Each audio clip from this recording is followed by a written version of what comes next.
어머니, 여기 서명만 해주시면 돼요. 간단한 서류니까요. 저희가 다 알아서 처리해드릴게요. 딸 지영의 목소리는 평소처럼 다정했지만 그 속에는 왠지 모를 서두름이 배어 있었다. 나는 돋보기 안경을 고쳐 쓰고 그녀가 내민 서류 뭉치를 바라보았다. 몇 년 전부터 노안이 심해져 글씨를 읽는 게 힘들었다. 특히 이런 복잡한 서류들은 눈에 잘 들어오지도 않았다. 지영은 나에게 부동산 관련 서류라고만 설명했다. 남편이 세상을 떠난 지 5년. 나에겐 그저 낡은 아파트 한 채와 약간의 예금만이 남았다. 부동산이라 해봐야 이 오래된 아파트가 전부인데 무슨 서류인가 싶었다. 하지만 딸이 알아서 해준다고 하니 나는 의심 없이 펜을 들었다. 이 기자야. 네, 어머니, 감사해요. 걱정 마시고 편하게 계세요. 저희가 다 잘 해드릴게요. 지영은 환하게 웃으며 내 손을 잡아주었다. 그 따뜻한 손길에 나는 안심했다. 자식이 부모를 위해 해주는 일인데 무엇이 문제겠는가. 나는 그날 밤 왠지 모르게 마음이 편안했다. 혼자 남은 나를 위해 자식들이 애쓰는 모습이 기특했고 이제 더 이상 아무것도 걱정하지 않아도 될 것 같았다. 나는 민서. 올해 68살이다. 22살에 남편과 결혼해 평생을 가정주부로 살았다.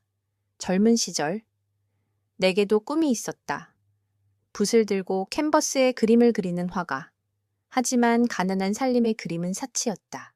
나는 꿈을 접고 남편의 아내로, 아이들의 엄마로 살았다. 후회는 없었다. 그 시절에 나는 그림보다 남편과 아이들의 웃음이 더 소중했으니까 남편은 5년 전 갑작스러운 심근경색으로 세상을 떠났다. 그날의 충격은 아직도 생생하다. 평소 건강했던 사람이었는데 아침에 출근한다며 내 이마에 입을 맞춰준 게 마지막이었다. 그 후로 내 삶은 멈춰버린 것 같았다. 아침에 눈을 뜨면 남편의 빈자리가 먼저 보였다. 밤이 되면 나 혼자 덩그러니 남은 침대가 너무 넓게 느껴졌다. 다행히 자식들은 훌륭하게 자라주었다. 딸 지영은 대기업 과장으로 승진했고 아들 준호는 잘 나가는 변호사다. 모두들 내게 자랑스러운 자식들이었다. 하지만 그들의 삶은 나와는 너무 멀리 떨어져 있었다. 지영은 주말에 가끔 찾아와 반찬을 채워주고 집안일을 도와주었지만 늘 바빴다. 준호는 몇 달에 한 번씩 안부 전화를 걸어오는 것이 전부였다. 나는 그들의 바쁜 일상을 이해했다. 그들의 성공은 내가 희생한 삶의 보상이라고 생각했다. 며칠 후 나는 지영에게서 걸려온 전화를 받았다. 어머니, 다음 주에 저랑 준호랑 같이 병원에 가실 수 있으세요? 병원? 내가 어디 아픈 곳이라도 있니? 내 목소리는 약간의 불안감이 섞여 있었다. 지영은 재빨리 덧붙였다. 아니요, 어머니, 그냥 정기 검진 같은 거예요. 저희가 다 예약해뒀어요. 걱정 마세요. 정기 검진이라는 말에 나는 안심했다. 병원이라면 늘 무서웠지만 자식들이 함께 가준다고 하니 든든했다. 약속된 날. 지영과 준호는 아파트 앞으로 차를 가지고 왔다. 지영의 차는 예전보다 훨씬 고급스러워 보였다. 나는 조심스럽게 채올랐다.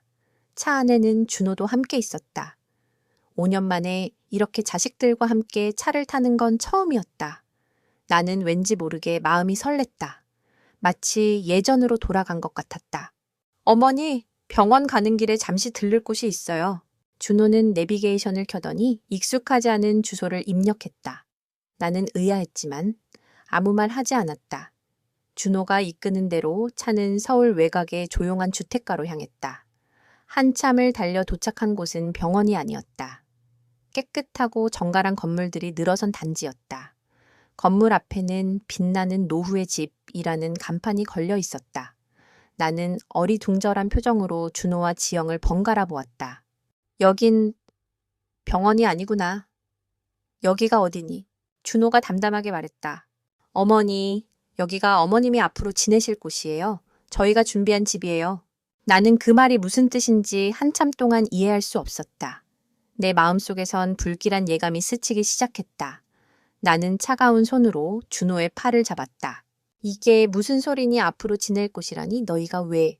지영은 내 손을 조심스럽게 떼어내며 말했다. 어머니, 저희가 얼마나 고민하고 결정한 일인데요. 어머니 혼자 계시는 게 늘 마음이 아팠어요. 저희가 자주 찾아뵙지도 못하고, 여기서 지내시면 친구분들도 많이 사귀시고, 매일 맛있는 밥도 드시고, 운동도 하시고, 얼마나 좋으세요? 지영의 목소리는 부드러웠지만 나는 그 말에서 차가운 칼날을 느꼈다. 그제야 나는 며칠 전 내가 서명했던 서류의 의미를 깨달았다. 부동산 관련 서류가 아니라 요양원 입소 계약서였다. 내 아파트를 처분하고 나를 요양원에 입소시키기 위한 서류였다. 나는 준호가 변호사라는 사실이 떠올랐다. 그는 법적으로 완벽한 서류를 만들어 나를 꼼짝 못하게 만들었을 것이다. 나는 차가운 눈으로 두 자식을 바라보았다. 그들의 얼굴에는 미안함과 함께 안도감이 서려 있었다. 이제 그들은 나를 처분했다는 사실에 안심하고 있을 것이다. 나는 한동안 아무 말도 할 수 없었다. 내 머릿속은 하얗게 비어버렸다. 50여 년간을 그림을 포기하고 오직 가족을 위해 헌신했던 내 삶이 결국엔 이렇게 하나의 서류와 함께 박스 안에 담겨 버려지는 느낌이었다. 나는 그들이 내민 손을 잡지 않았다. 그저 멍하니 창밖을 바라보았다. 창밖의 하늘은 너무나 맑고 푸르렀다. 하지만 내 눈에는 아무것도 보이지 않았다. 나는 그날 내 삶의 가장 큰 배신을 느꼈다. 나는 그날 이후로 며칠 동안 아무것도 할 수 없었다. 며칠 전의 기억은 악몽처럼 생생했고 내가 서명한 서류는 내 삶의 족쇄가 되어버렸다. 나는 방 안에 멍하니 앉아 벽에 걸린 가족 사진을 바라보았다. 사진 속에는 환하게 웃는 남편과 아직 어린 지영, 준호가 있었다. 그때 우리는 세상에서 가장 행복한 가족이었다. 남편은 틈만 나면 우리 지영이, 우리 준호 라며 아이들을 자랑했고 나는 그런 남편과 아이들을 보며 하루하루를 살아갈 힘을 얻었다. 나는 사진 속의 내 모습을 보며 씁쓸하게 웃었다. 젊은 시절에 나는 꿈이 있었다. 화가가 되어 내 그림으로 세상을 아름답게 만들고 싶었다. 하지만 결혼과 함께 그 꿈은 서랍 속 깊은 곳에 묻혀버렸다. 아이들을 키우고 남편을 내조하느라 내 손은 붓 대신 행주와 칼을 들었다. 나의 청춘은 그렇게 가족을 위해 희생되었다. 하지만 나는 한 번도 후회한 적이 없었다. 나의 희생은 당연한 것이었고 가족의 행복이 나의 행복이라고 생각했다. 남편과 나는 반지하 월세방에서 신혼생활을 시작했다. 비가 오는 날이면 방 안까지 물이 스며들어 밤새 물을 퍼내야 했다. 그때마다 남편은 내 손을 잡고 여보, 미안해. 내가 더 열심히 해서 되돌아봐서 꼭 좋은 집으로 이사 가자 라고 말했다. 나는 그런 남편의 따뜻한 마음에 힘을 얻었다. 우리는 서로에게 의지하며 힘든 시간을 견뎌냈다. 아이들이 태어나면서 우리의 삶은 더욱 바빠졌다. 나는 새벽부터 일어나 도시락을 싸고 아이들을 학교에 보낸 후 남편의 출근을 도왔다. 남편은 늦은 밤까지 일하고 돌아와 나를 안아주며 고생했어, 여보라고 말해주었다. 그 말 한마디가 내게는 세상 어떤 보석보다도 귀했다. 하지만 시간이 흐르면서 모든 것이 변해갔다. 아이들은 내게서 점점 멀어져 갔다. 그들은 각자의 삶을 살기 시작했고 내게는 더 이상 엄마가 아닌 어머니라는 호칭으로만 불렀다. 그들의 삶에는 내가 설 자리가 없었다. 나는 그들의 삶의 한 구석에 있는 낡은 가구처럼 존재했다. 그들은 나를 보살펴 주었지만 그들의 눈에는 사랑보다 의무가 더 많이 보였다. 나는 그들의 눈빛에서 이제 그만 쉬고 싶다는 메시지를 읽었다. 남편이 떠난 후 나는 완전히 혼자가 되었다. 아이들은 내게 외롭지 않으세요? 라고 물었지만 나는 괜찮다고 대답했다. 나는 그들에게 짐이 되고 싶지 않았다. 나는 혼자서도 충분히 잘 살 수 있다고 믿었다. 나는 매일 아침 남편이 좋아하던 된장찌개를 끓여 혼자 먹었다. 남편의 빈자리를 보며 눈물을 흘렸지만 그 눈물은 남편에 대한 그리움 때문이지 외로움 때문은 아니라고 스스로를 위로했다. 하지만 사실 나는 너무나 외로웠다. 자식들이 찾아와도 그들의 눈빛에는 언제까지 이렇게 사셔야 하냐는 질문이 담겨 있었다. 나는 그들의 눈빛을 보며 내 삶이 그들에게 짐이 되고 있다는 것을 깨달았다.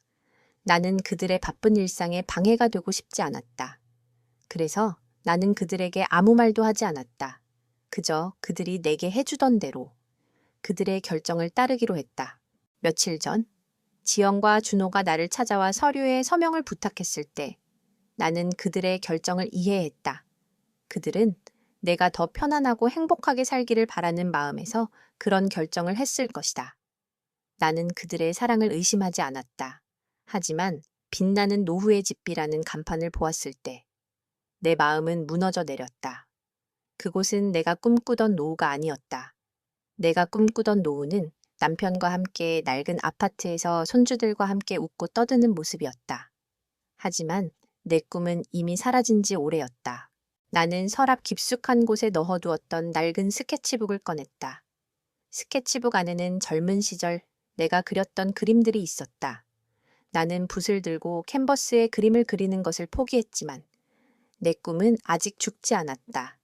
나는 그림을 그리는 대신 아이들의 성장 과정을 그림으로 기록했다. 아이들의 첫 걸음, 첫 이빨, 첫 졸업식, 첫 결혼식, 모든 순간들을 나는 그림으로 기록했다. 스케치북 안에는 나의 청춘이 고스란히 담겨 있었다. 나는 낡은 스케치북을 한 장씩 넘겨보았다. 그림 속에는 행복했던 나의 모습이 있었다. 그림 속에 나는 젊고 아름다웠다. 하지만 지금의 나는 늙고 초라했다.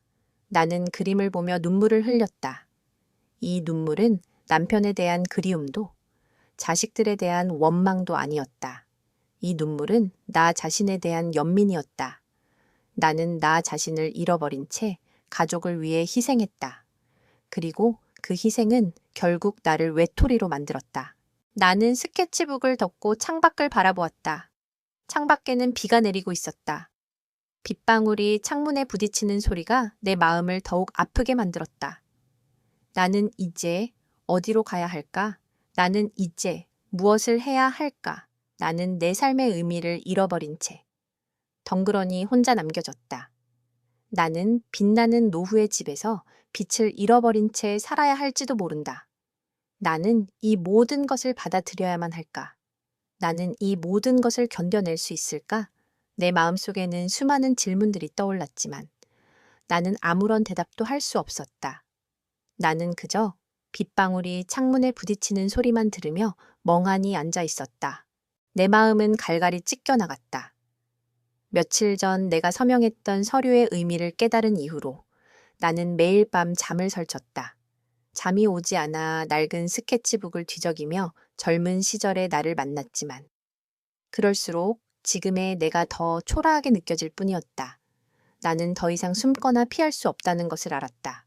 이 모든 것을 직면하고 내가 왜 이런 상황에 처하게 되었는지 알아야만 했다. 나는 떨리는 손으로 서랍을 열었다. 지영이 가져다 준 서류 뭉치가 고스란히 남아 있었다. 며칠 전만 해도 별 생각 없이 서명했던 서류들이 이제는 내 삶을 통째로 올가매는 족쇄처럼 느껴졌다. 나는 돋보기 안경을 쓰고 서류들을 하나하나 읽어 내려갔다.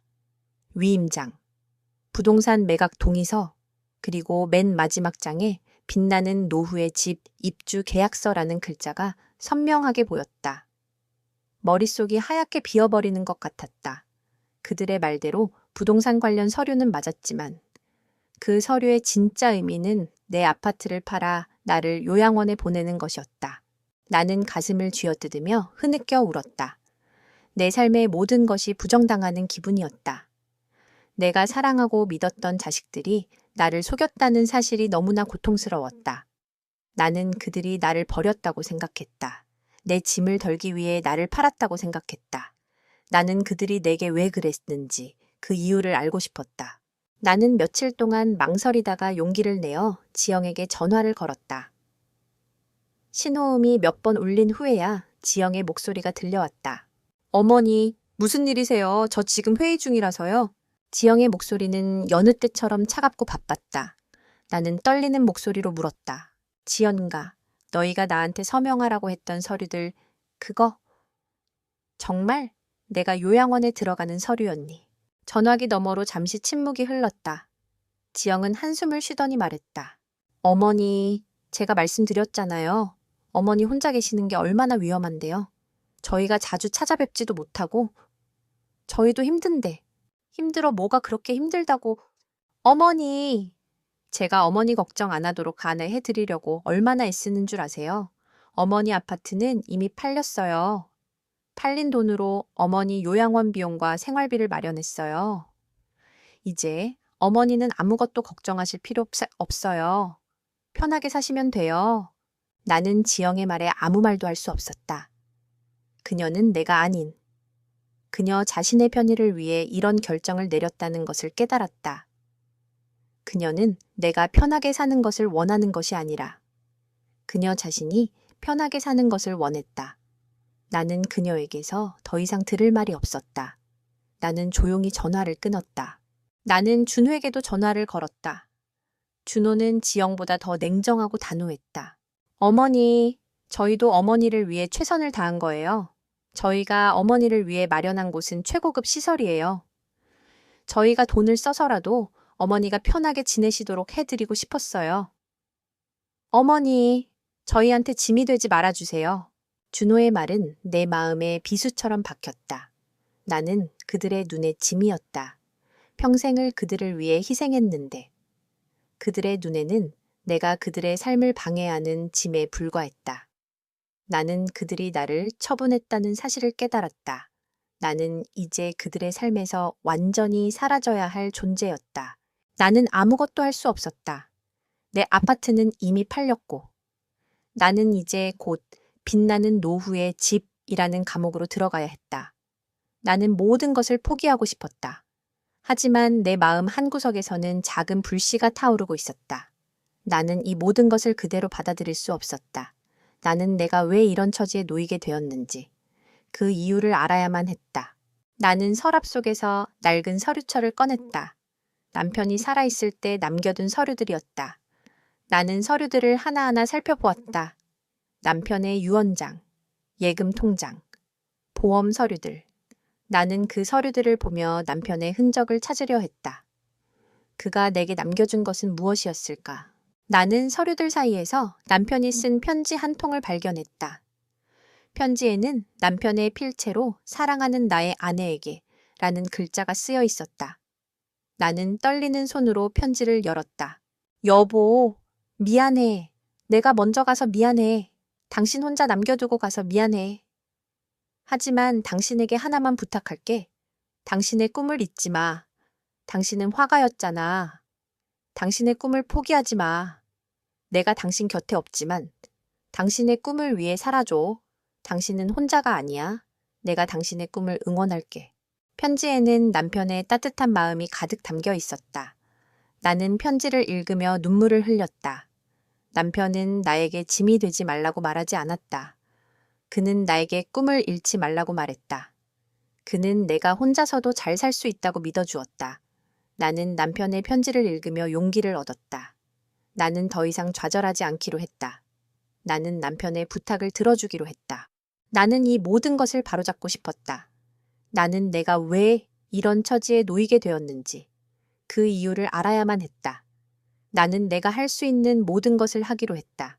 나는 내가 잃어버린 꿈을 되찾고 나 자신을 찾아 나서기로 했다. 나는 더 이상 짐이 되지 않기로 했다. 나는 내 삶의 주인이 되기로 했다. 나는 낡은 스케치북을 펴고 붓을 들었다. 나의 첫 번째 그림은 바로 나 자신이었다. 나는 붓을 들었지만 캔버스 위는 여전히 하얗게 비어 있었다. 무엇을 그려야 할지 알 수 없었다. 지난 세월 동안 나의 삶은 오직 가족을 위해 존재했다. 나 자신을 위한 그림은 단 한 번도 그려본 적이 없었다. 나는 붓을 내려놓고 창밖을 바라보았다. 늦은 오후의 햇살이 아파트 창문을 비추고 있었다. 문득 나는 그림을 그리는 것보다 먼저 해야 할 일이 있다는 것을 깨달았다. 나 자신을 찾아야 했다. 나는 서랍 깊숙한 곳에서 낡은 수첩을 꺼냈다. 수첩 안에는 내가 젊은 시절에 연락했던 친구들의 이름과 전화번호가 적혀 있었다. 그 중에서 나는 가장 친했던 친구, 정미의 이름을 발견했다. 정미는 나와 함께 화가의 꿈을 꾸었던 친구였다. 결혼 후 나는 정미와 연락이 끊겼다. 나는 정미에게 연락을 해볼까 망설였다. 하지만 잃을 것도, 두려울 것도 없다는 생각에 나는 용기를 내어 정미에게 전화를 걸었다. 신호음이 몇 번 울린 후에야 낯선 목소리가 들려왔다. 여보세요? 거기 누구세요? 나는 떨리는 목소리로 정미야, 나야, 민서라고 말했다. 전화기 너머에서 잠시 침묵이 흘렀다. 그리고 이내 정미의 목소리가 들려왔다.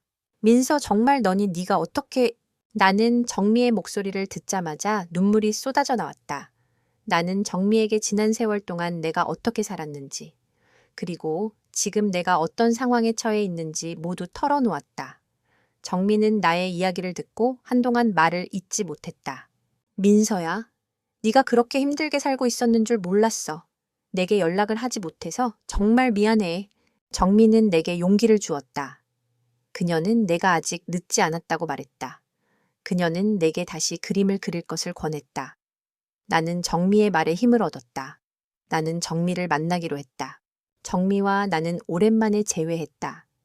우리는 젊은 시절 우리가 자주 갔던 낡은 카페에 앉아 이야기를 나누었다. 정미는 여전히 그림을 그리고 있었다. 그녀는 작은 화실을 열어 아이들에게 그림을 가르치고 있었다. 그녀는 내게 자신이 그린 그림들을 보여주었다. 그녀의 그림들은 젊은 시절의 열정과 함께 세월의 깊이가 더해져 더욱 아름다웠다. 나는 정미의 그림을 보며 눈물을 흘렸다. 나는 그림을 그리지 않았지만 내 꿈은 죽지 않았다는 것을 깨달았다. 나는 정미에게 나의 이야기를 들려주었다. 내가 어떻게 가족을 위해 희생했고 어떻게 자식들에게 배신당했는지. 정미는 나의 이야기를 듣고 함께 눈물을 흘려주었다. 민서야, 넌 잘못한 게 없어. 넌 그저 가족을 사랑했을 뿐이야. 넌 이제라도 너 자신을 위해 살아야 해. 넌 너의 꿈을 찾아야 해. 정미의 말은 내 마음을 따뜻하게 위로해 주었다. 나는 정미에게 용기를 얻어 새로운 결심을 했다. 나는 더 이상 좌절하지 않기로 했다. 나는 내 삶을 포기하지 않기로 했다. 나는 나 자신을 위해 살기로 했다. 정미와 헤어진 후 나는 혼자 집으로 돌아왔다. 집으로 돌아오는 길, 나는 낯선 동네의 풍경을 바라보았다. 내가 살았던 동네는 아니었지만 왠지 모르게 익숙한 느낌이 들었다. 나는 정미와 함께 젊은 시절에 자주 왔던 동네를 떠올렸다. 우리는 이곳에서 함께 그림을 그리고 미래를 꿈꾸었다. 나는 한동안 잊고 지냈던 내 꿈을 다시 떠올렸다. 나는 화가가 되고 싶었다. 나는 내 그림으로 세상을 아름답게 만들고 싶었다. 나는 이제라도 내 꿈을 이루고 싶었다. 나는 정미에게 받은 용기를 잊지 않기로 했다. 나는 내 삶을 다시 시작하기로 했다. 나는 집으로 돌아와 낡은 스케치북을 펼쳤다. 그리고 붓을 들었다. 나의 첫 번째 그림은 바로 나 자신이었다. 나는 거울을 보며 내 모습을 그렸다. 늙고 주름진 얼굴. 하지만 그 얼굴에는 지난 세월의 흔적과 함께 새로운 희망이 담겨 있었다. 나는 그림을 그리는 동안 잊고 지냈던 나의 모습을 다시 찾아가는 느낌이었다. 그날 밤, 나는 오랜만에 평온한 잠을 잤다. 꿈속에서 나는 젊은 시절의 나를 만났다. 나는 붓을 들고 캔버스에 그림을 그리고 있었다. 나는 그림을 그리는 내 모습이 너무나 행복해 보였다. 꿈에서 깨어났을 때 나는 눈물을 흘렸다. 하지만 그 눈물은 슬픔의 눈물이 아니었다. 그것은 희망의 눈물이었다. 나는 이제 더 이상 혼자가 아니었다. 나는 내 꿈과 함께였다. 정미와 만난 후 나는 다시금 삶의 의욕을 되찾았다. 하지만 현실은 녹록지 않았다. 내가 서명한 서류는 여전히 내 발목을 잡고 있었다. 아파트는 이미 매각 절차가 진행 중이었고 나는 곧 빛나는 노후의 집으로 가야만 했다. 나는 이 모든 것을 바로잡아야 했다. 나는 더 이상 자식들의 뜻대로 끌려가지 않을 것이다. 나는 내 삶의 주인이 될 것이다. 나는 며칠 동안 변호사 사무실을 찾아다녔다. 하지만 대부분의 변호사는 이미 계약이 체결되었고 내가 직접 서명했기 때문에 번복하기 어렵다고 말했다. 나는 절망했지만 포기하지 않았다. 그러던 중 나는 우연히 한 노년 변호사 사무실의 간판을 보게 되었다. 박정수 법률사무소.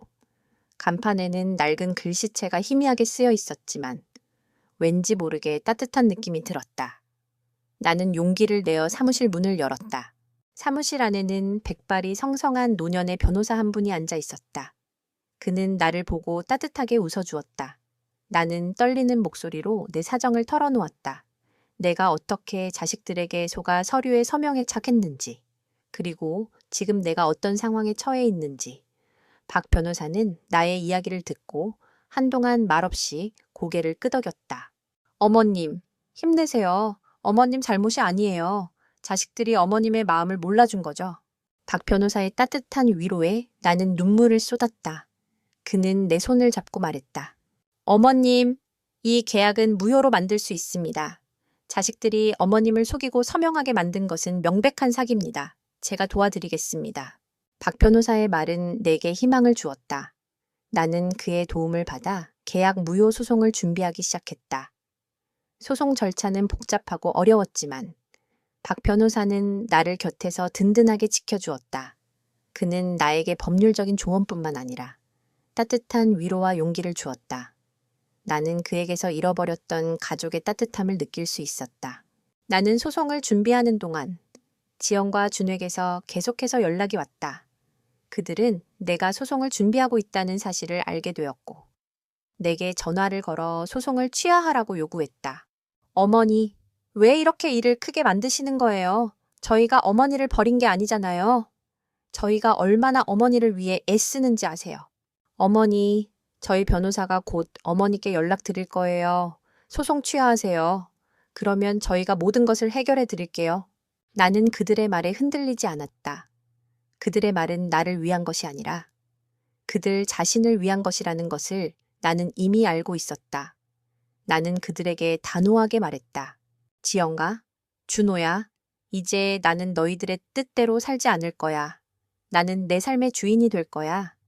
너희가 나를 짐이라고 생각하는 것을 나는 이미 알고 있어. 하지만 나는 짐이 아니야. 나는 너희들의 엄마야.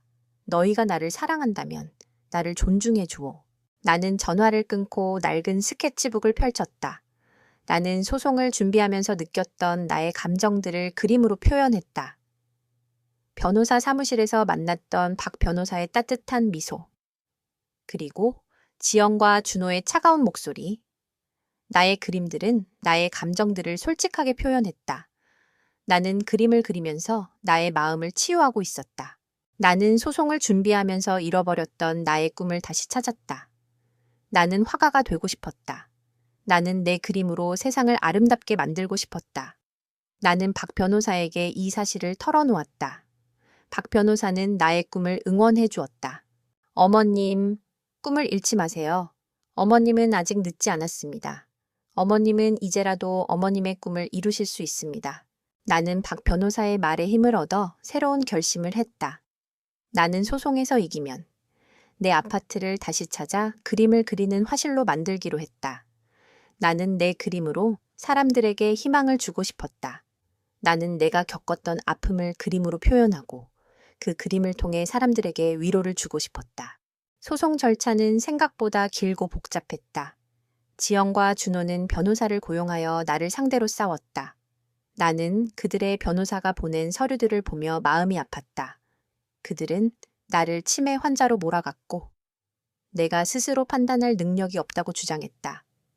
나는 그들의 주장에 분노했지만 동시에 그들의 마음을 이해할 수 있었다. 그들은 내가 행복하게 살기를 바랐지만 그들의 방식은 나를 희생시키는 것이었다. 나는 소송에서 이겼다. 법원은 내가 서명했던 계약이 무효라고 판결했다. 나는 법정에서 눈물을 흘렸다. 이 눈물은 기쁨의 눈물이었다. 나는 내 삶을 다시 찾았다. 나는 더 이상 짐이 아니었다. 나는 내 삶의 주인이 되었다. 소송에서 이겼다는 소식은 내게 자유를 선물했지만 동시에 거대한 공허함을 안겨주었다. 법정에서 나오자마자 나는 어디로 가야 할지 몰라 한참을 서성였다. 아파트는 나의 품으로 돌아왔지만 그곳은 더 이상 예전의 따뜻한 집이 아니었다. 지난 세월 동안 내가 가족을 위해 헌신했던 공간이었지만 그곳은 이제 내가 외면당하고 배신당했다는 아픈 기억으로 가득 찬 곳이었다. 나는 그곳을 다시 예전처럼 따뜻한 집으로 만들 수 있을까? 나는 집으로 돌아와 낡은 스케치북을 펼쳤다. 소송을 준비하면서 그렸던 그림들은 나의 감정을 솔직하게 보여주고 있었다. 분노, 슬픔, 희망, 그리고 용기. 나는 그림들을 보며 지난 세월 동안 내가 겪었던 아픔과 상처들을 다시금 떠올렸다. 나는 그림들을 한 장씩 넘겨보며 눈물을 흘렸다. 이 눈물은 더 이상 슬픔의 눈물이 아니었다. 그것은 치유의 눈물이었다. 나는 그림을 통해 나의 상처들을 씻어내고 있었다. 그러던 중 나는 스케치북 맨 뒷장에서 낡은 신문 스크랩을 발견했다. 스크랩에는 화가 오정미, 첫 개인전 개최라는 제목의 기사가 실려 있었다. 정미의 이름이 눈에 들어왔다. 나는 스크랩을 자세히 들여다보았다. 기사 속의 정미는 환하게 웃고 있었다. 그녀는 내가 포기했던 꿈을 이루고 있었다. 나는 정미가 자랑스러웠지만 동시에 그녀에게 미안한 마음이 들었다. 나는 그녀와 함께 꿈을 꾸었지만 나는 그 꿈을 포기했으니까. 나는 정미에게 연락해 그녀의 개인전에 가겠다고 말했다. 정미는 나의 연락에 기뻐했다. 그녀는 내게 민서야, 네가 와주면 정말 기쁠 거야. 네가 내 그림의 가장 큰 힘이니까 라고 말했다. 나는 정미의 말에 감동했다. 그녀는 나를 잊지 않고 있었다. 그녀는 여전히 나를 친구로 생각하고 있었다.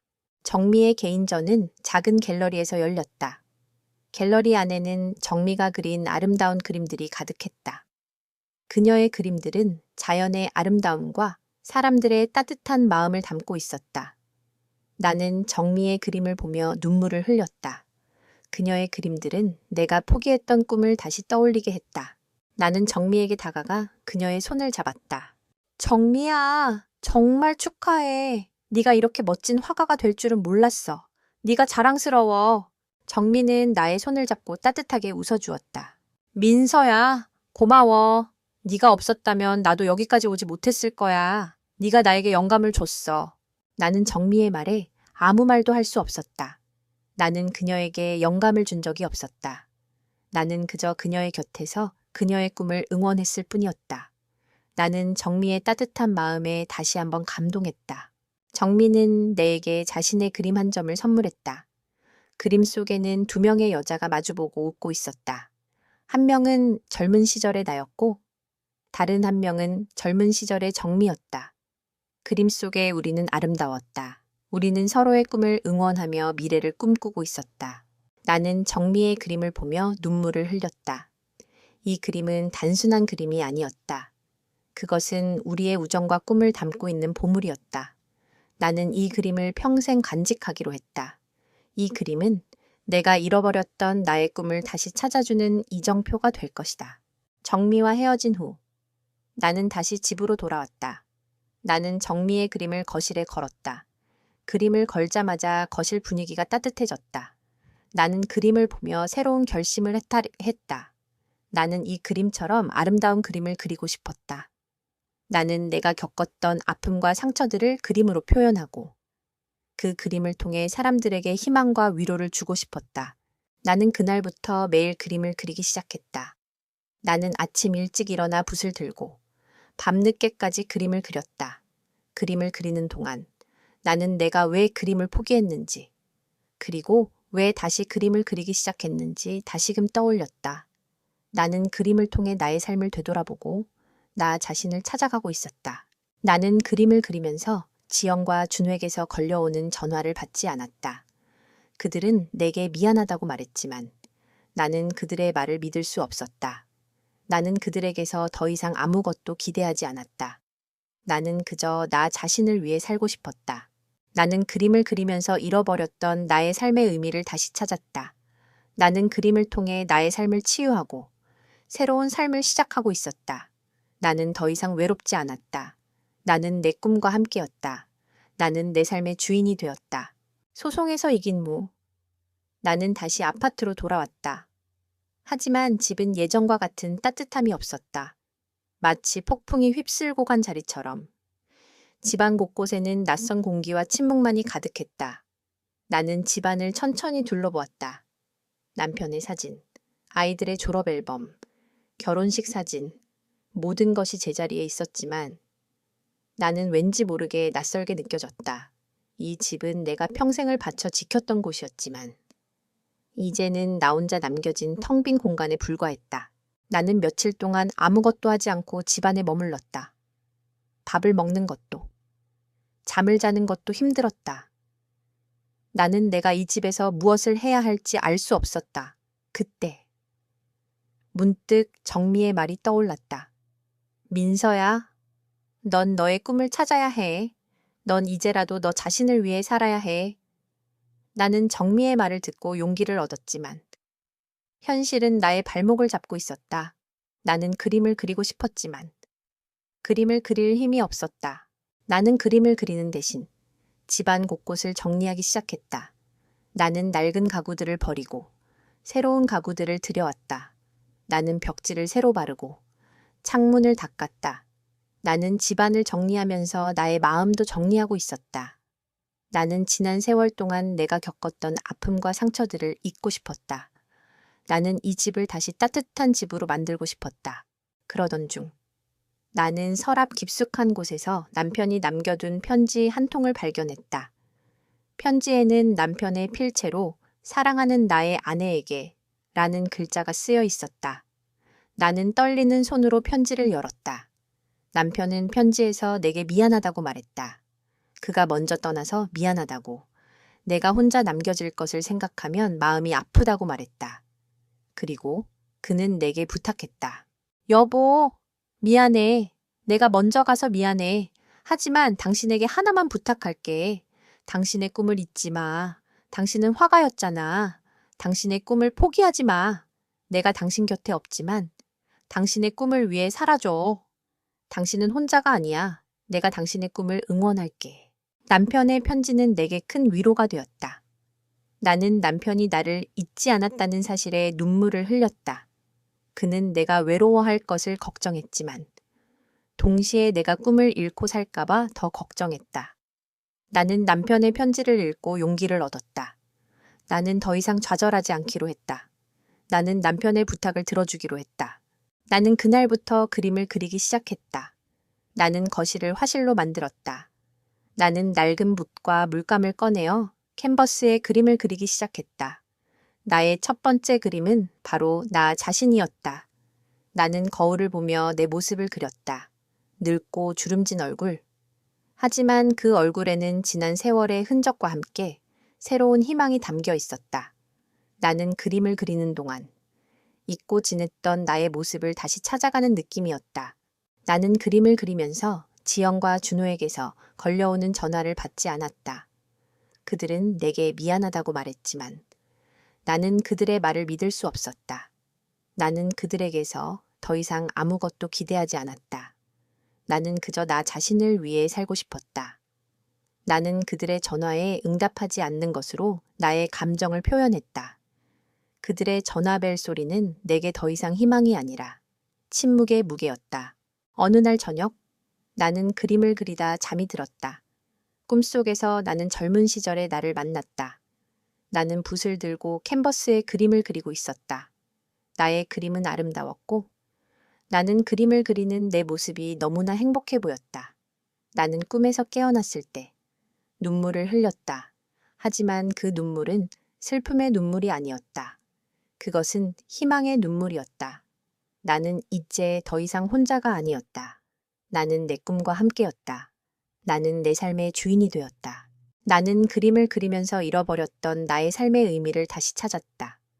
나는 그림을 통해 나의 삶을 치유하고 새로운 삶을 시작하고 있었다. 나는 더 이상 외롭지 않았다.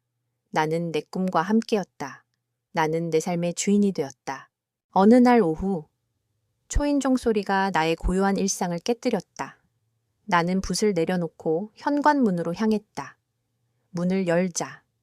그곳에는 예상치 못한 사람이 서 있었다. 바로 딸 지영이었다. 그녀는 작은 케이크 상자를 들고 어색한 미소를 짓고 있었다.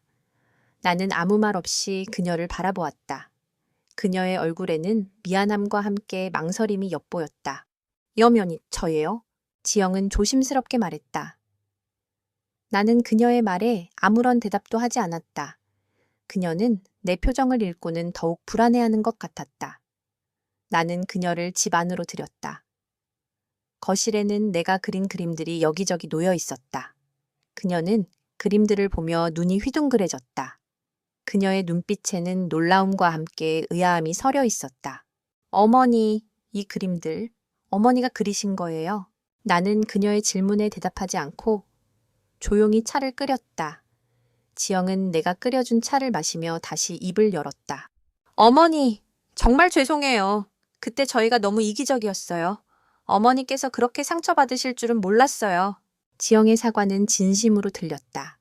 하지만 나의 마음속에는 아직 그녀에 대한 원망이 남아 있었다. 나는 그녀에게 단호하게 말했다. 지영아, 너희가 나를 버린 게 아니라고 생각하니 너희가 내게 서명하라고 했던 서류는 나를 요양원에 보내는 계약서였어.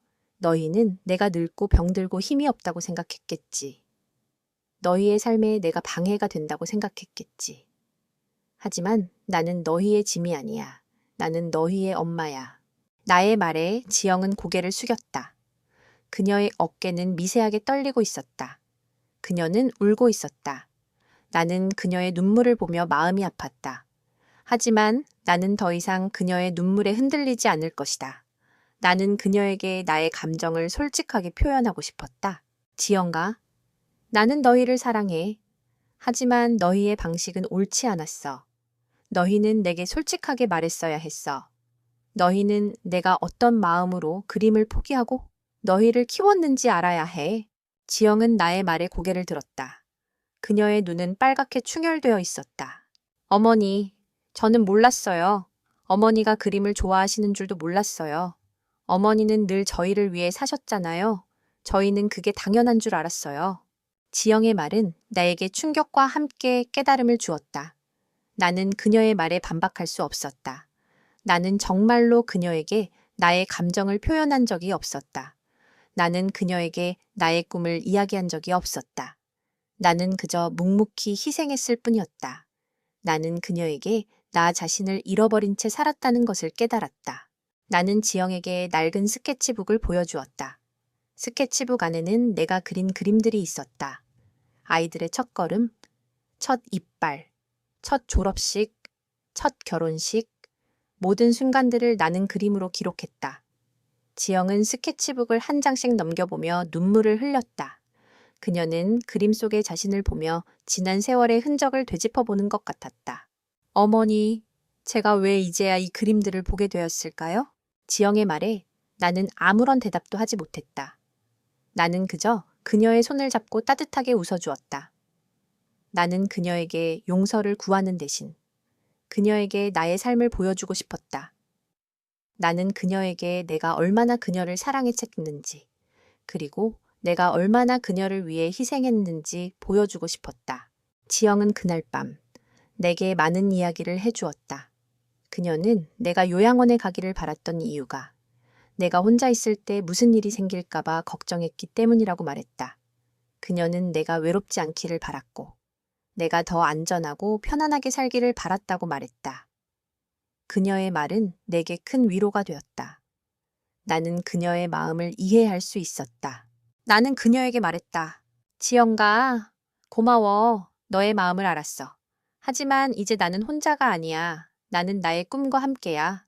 나는 이제라도 나 자신을 위해 살고 싶어. 너희가 나를 이해해 줬으면 좋겠어. 지영은 나의 말에 고개를 끄덕였다. 그녀의 눈에는 미안함과 함께 존경심이 서려 있었다. 그녀는 나의 손을 잡고 말했다. 어머니, 저도 어머니를 응원할게요. 어머니의 꿈을 응원할게요. 어머니는 저희의 엄마지만 어머니의 인생도 소중하니까요. 나는 지영의 말에 눈물을 흘렸다. 이 눈물은 슬픔의 눈물이 아니었다. 그것은 용서의 눈물이었고 화해의 눈물이었다. 나는 그녀에게서 잃어버렸던 가족의 따뜻함을 다시 찾았다. 나는 그녀와 함께 새로운 삶을 시작할 수 있을 것 같았다. 지영과의 대화는 내게 큰 전환점이 되었다. 나는 그녀의 진심을 이해했고 그녀 또한 나의 삶을 존중하기 시작했다. 나는 더 이상 과거에 얽매이지 않기로 했다. 나는 나 자신을 위해, 그리고 나를 사랑하는 사람들을 위해 새로운 삶을 시작하기로 했다. 나는 아파트를 팔기로 결정했다. 이 아파트는 내가 남편과 함께 오랜 세월 동안 살아왔던 소중한 공간이었지만, 이제는 내게 과거의 아픈 기억들을 떠올리게 하는 장소였다. 나는 새로운 곳에서 새로운 시작을 하고 싶었다. 나는 작은 집을 얻어 나만의 화실을 만들고 그림을 그리는 일에 전념하기로 했다. 지영과 준호는 나의 결정에 놀라움을 금치 못했다. 그들은 내가 혼자 사는 것을 여전히 걱정했지만 나의 결정을 존중해 주었다. 지영은 나를 도와 이삿짐을 정리해 주었고 준호는 내가 새로운 집을 구하는 것을 도와주었다. 그들은 더 이상 나를 짐이라고 생각하지 않았다. 그들은 나를 존경하는 엄마로 바라보기 시작했다. 나는 낡은 아파트를 떠나 새로운 집으로 이사했다. 새로운 집은 작았지만 내게는 더없이 소중한 공간이었다. 나는 거실을 화실로 꾸몄다. 나는 낡은 붓과 물감을 꺼내어 캔버스에 그림을 그리기 시작했다. 나의 첫 번째 그림은 바로 새로운 시작이었다. 나는 새로운 집의 창문을 통해 보이는 풍경을 그렸다. 푸른 하늘, 맑은 햇살, 그리고 창가에 놓인 작은 화분, 모든 것이 내게는 새롭게 다가왔다. 나는 그림을 그리면서 잃어버렸던 나의 꿈을 다시 찾았다. 나는 화가가 되고 싶었다. 나는 내 그림으로 사람들에게 희망을 주고 싶었다. 나는 내가 겪었던 아픔과 상처들을 그림으로 표현하고 그 그림을 통해 사람들에게 위로를 주고 싶었다. 나는 내가 겪었던 모든 일들이 결국 나를 더 강하게 만들었다는 것을 깨달았다. 나는 새로운 집에서 정미와 함께 시간을 보냈다. 우리는 함께 그림을 그리고 지난 세월 동안 못다 한 이야기들을 나누었다. 정미는 나에게 자신의 그림을 가르쳐 주었고 나는 그녀에게서 많은 것을 배웠다. 우리는 서로에게 영감을 주고 서로의 꿈을 응원했다. 우리는 다시 젊은 시절의 우리로 돌아간 것 같았다. 나는 정미와 함께 동네의 작은 카페에서 그림을 가르치기 시작했다. 나는 나처럼 그림을 좋아하는 사람들에게 그림을 가르쳐주며 나의 경험을 나누었다. 그림을 배우러 온 사람들은 나에게 선생님의 그림은 정말 따뜻해요. 선생님의 그림을 보면 마음이 편안해져요. 라고 말했다. 나는 그들의 말에 감동했다. 나는 내가 겪었던 아픔을 통해 얻은 교훈들을 그림으로 표현했고 그 그림들이 사람들에게 위로를 주고 있다는 사실에 행복했다. 어느 날 저녁, 나는 그림을 그리다 잠이 들었다.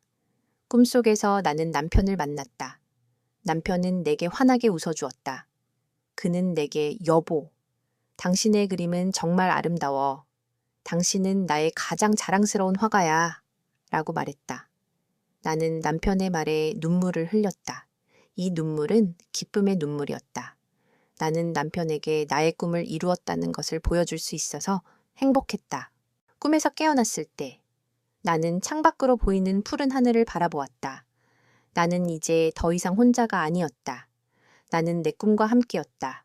나는 내 삶의 주인이 되었다. 나는 남편과 자식들, 그리고 나 자신을 위해 새로운 삶을 시작할 수 있었다.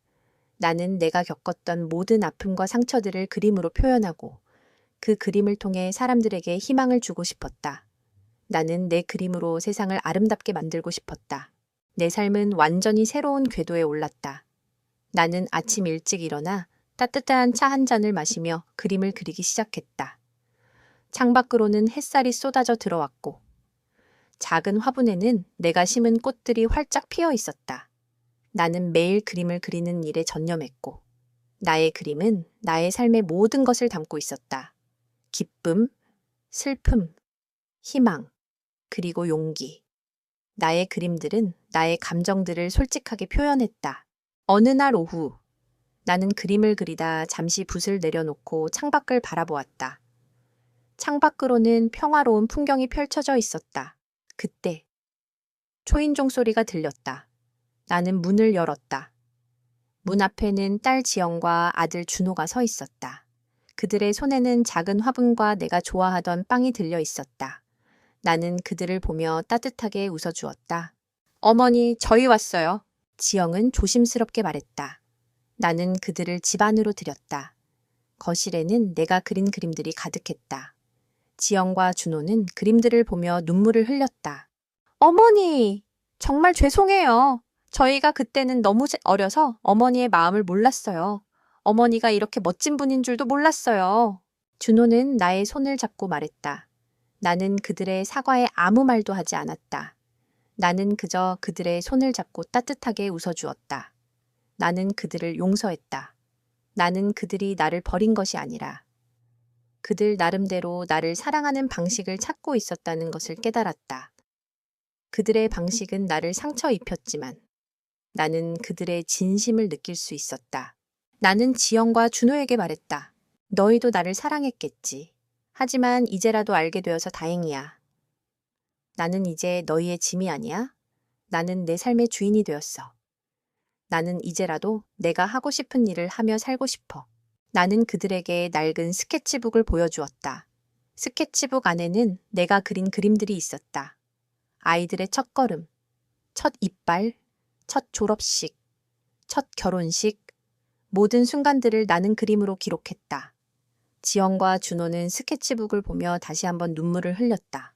어머니, 이 그림들, 어머니가 저희를 얼마나 사랑했는지 이제야 알게 되었어요. 지영의 말에 나는 눈물을 흘렸다. 이 눈물은 슬픔의 눈물이 아니었다. 그것은 용서의 눈물이었고 화해의 눈물이었다. 나는 그들과 함께 새로운 삶을 시작할 수 있을 것 같았다. 그날 이후로 지영과 준호는 자주 나를 찾아왔다. 그들은 나의 그림을 칭찬해 주었고 나의 삶을 응원해 주었다. 나는 그들과 함께 그림을 그리고 맛있는 음식을 먹으며 행복한 시간을 보냈다. 나는 이제 더 이상 외롭지 않았다. 나는 내 꿈과 함께였고 나를 사랑하는 사람들과 함께였다. 어느 날 아침 나는 창가에 앉아 차를 마시고 있었다. 창밖으로는 햇살이 쏟아져 들어왔고 작은 화분에는 내가 심은 꽃들이 활짝 피어 있었다. 나는 평화로운 풍경을 바라보며 깊은 생각에 잠겼다. 나는 지난 세월 동안 내가 겪었던 모든 아픔과 상처들을 다 잊고 싶었다. 나는 이제라도 나 자신을 위해 살고 싶었다. 그때 전화벨이 울렸다. 나는 전화를 받지 않았다. 나는 전화를 받지 않아도 괜찮다고 생각했다. 나는 이제 더 이상 누군가에게 의지하지 않아도 되는 사람이었다. 나는 혼자서도 충분히 행복할 수 있는 사람이었다. 나는 차를 마시며 그림을 그리기 시작했다. 나의 그림은 나의 삶의 모든 것을 담고 있었다. 나는 내 그림으로 세상을 아름답게 만들고 싶었다. 나는 이제야 나의 삶을 찾은 것 같았다. 나는 이제야 나 자신을 사랑할 수 있을 것 같았다. 나는 더 이상 외롭지 않았다. 나는 내 꿈과 함께였고, 나를 사랑하는 사람들과 함께였다. 나는 내 삶의 주인이 되었다.